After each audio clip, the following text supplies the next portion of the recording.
guys, how are you? Today I'm going to be doing a pom-pom tutorial, and there goes my words, not wording. Sam from By Hook or By Needles was asking me how I'd done my pom-pom on my, let me see if I find on my Harvest bubble hat. And asked if I do a tutorial, so I said yes, of course I would. So basically I start off with one of these gadgets. They've usually got two of these bits on the end to clamp, but my granddaughter, my youngest granddaughter, got hold of my set, and out the whole set of 4 or 5 different sizes, we are now down to one. And what these do is you put them together like this. And you basically take your yarn, I'm sure everybody knows these ones, and you wrap.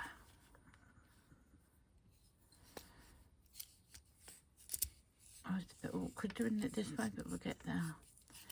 And you just basically wrap until it's all filled up on both sides. Now I'm going to do one side. Let me put out. I'm going to pause and do one side and come back and show you how full I get it. Okay, so back in a moment. So I'm back, and all I've done is wrapped it around, keeping a good tension on there. You don't want to be stretching your yarn too much, but you do want it to be tight on there. And this gap has been filled. I find that's really important, otherwise it becomes too loose. Then we just go on to the other side and fill the other side. So I'm going to do that, and I will be back.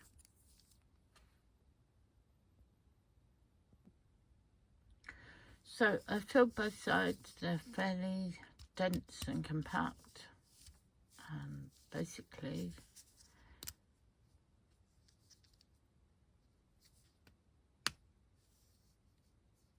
I've got a feeling that's on weirdly. It shouldn't be on that way round. Hang on. No.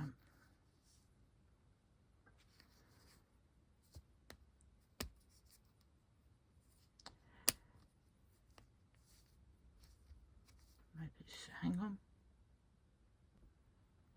Anyway, clamp's not clamping. I don't know what I've done there. As I said, my granddaughter's been at my craft supplies, and as long as it holds together enough for me to do the next bit, we're fine.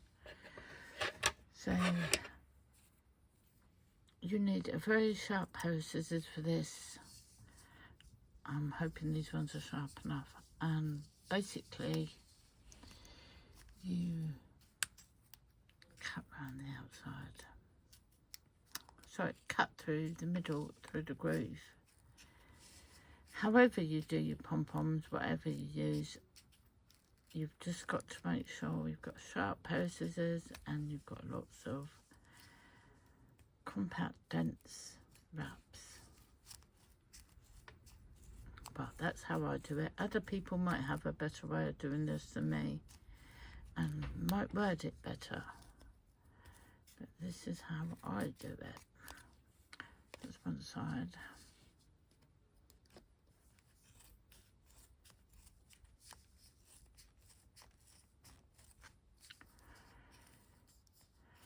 As I'm doing this, we've got literally a hoolie blowing outside, so if you can hear any wind or anything in the background, I do apologise.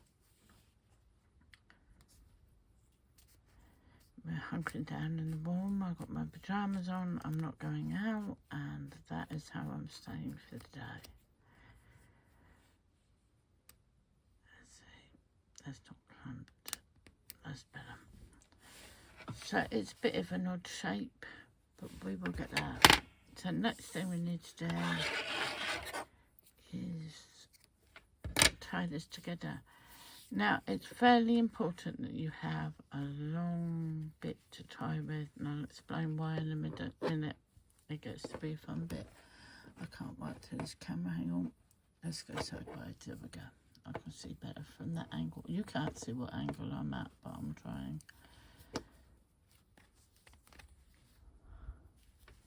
That's not gone down into the groove, is it?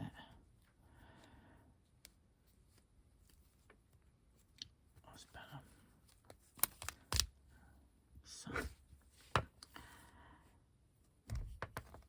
couple of knots on that side. I'll take it round to the other side.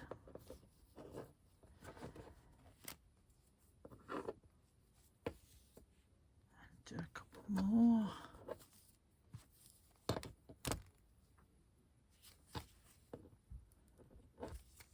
Just make sure you've got everything tied up tight. Last thing you want is all this falling apart when you take everything off. There we go. So then we get to take these bits off.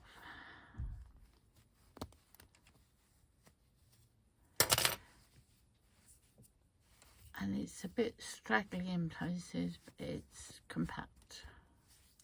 So then what I like to do is give it a good swing around and boop, which is why it helps to have a long one. And then patience comes into it, and the good sharp scissors is you give it a haircut and you go around, you get all the straggly bits. And sometimes you take quite a bit off just to shape it, and then you carry on going and pretend you're a hairdresser for pom-poms.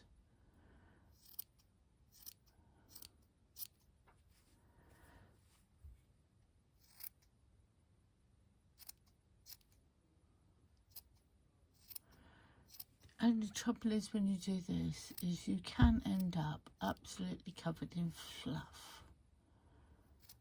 And it's very hard to decide at what point sometimes to stop trimming. Look at the men bits. I'll just keep turning it around. See that bit?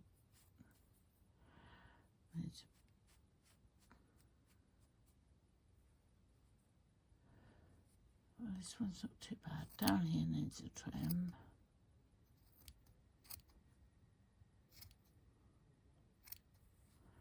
Because all those bits of yarn you wrapped weren't in straight lines or perfectly angled.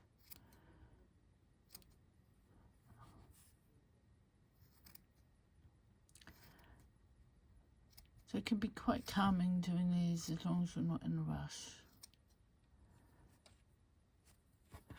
Every now and again, give it another shake. And you'll start to see bits that are not quite perfect. Mind you, I've never gotten a perfect pom-pom yet.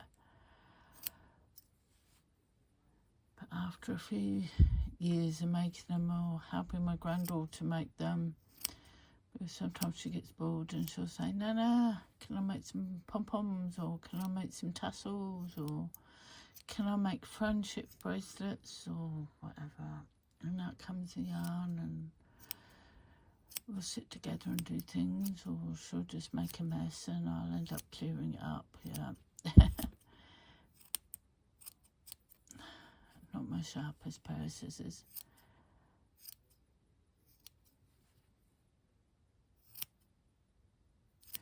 I'll try to think how many she's taken home over the last couple of few years.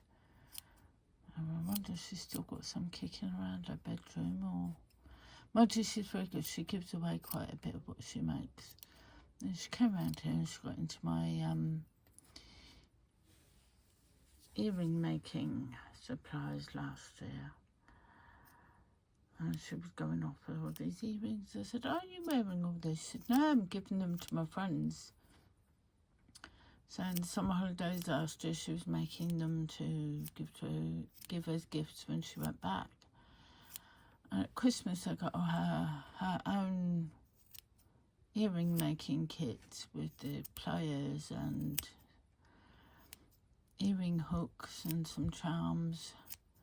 And next thing I know, my daughter was showing off pictures at work, and somebody said, oh, can you get her to make me 3 pairs?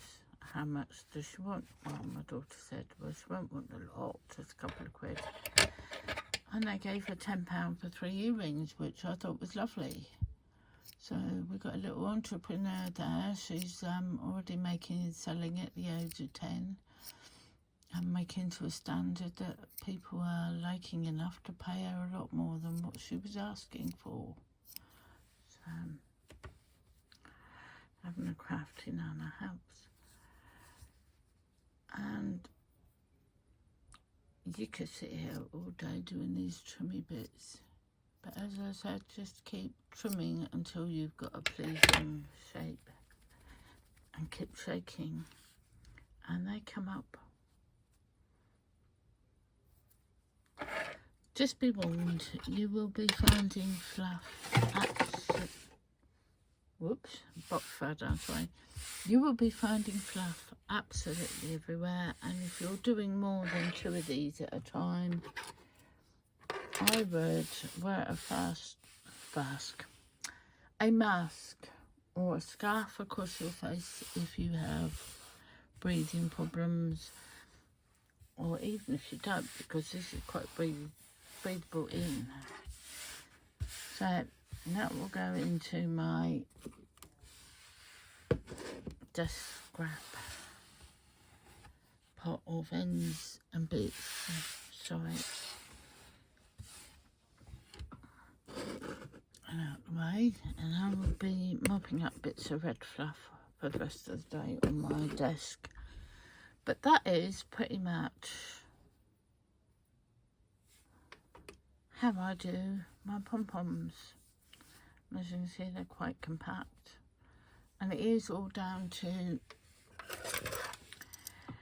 wrapping densely, tightly, and making sure you fill in the hole, near enough the whole hole, and that needs a trim, and having the patience afterwards to just keep trimming till you're happy with it.